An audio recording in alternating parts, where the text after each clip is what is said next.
আগের পার্টে আপনাদের বলেছিলাম কাফেরগাঁওয়ের গল্প। কাফেরগাঁও থেকে সকাল সকাল বেরিয়ে পড়লাম ইচ্ছেগাঁওয়ের উদ্দেশ্যে। জঙ্গল ও কুয়াশার মধ্যে দিয়ে এবড়োখেবড়ো রাস্তা পার হয়ে আমাদের গাড়ি চলতে লাগলো। মনে হচ্ছিল আমরা কোনো হরর মুভি সেটে চলে এসেছি। কিছুটা এসেই আমরা দাঁড়ালাম লোলেগাঁও ইকো পার্কের সামনে। কুয়াশায় সম্পূর্ণ ঢাকা থাকায় কিছুই দেখা যাচ্ছিল না। ওয়েদার ছিল খুবই সুন্দর, না ঠান্ডা না গরম।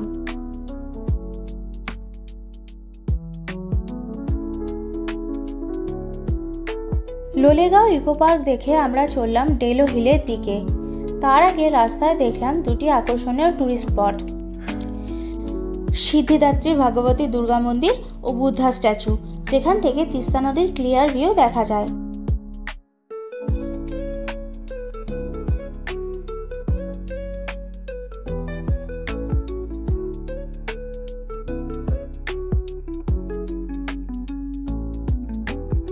এরপর আমরা পৌঁছালাম ডেলো পার্কে।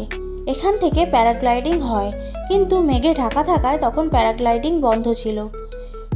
সুন্দর সাজানো গোছানো ফুলের বাগান, পাইন জঙ্গলের রোমাঞ্চকর সৌন্দর্য বেশ কিছুক্ষণ এনজয় করার পর আমরা জঙ্গলের রাস্তা ধরে দুপুর 2:30 নাগাদ পৌঁছে গেলাম একেবারেই একটি রিমোট লোকেশন ইচ্ছেগাঁওতে।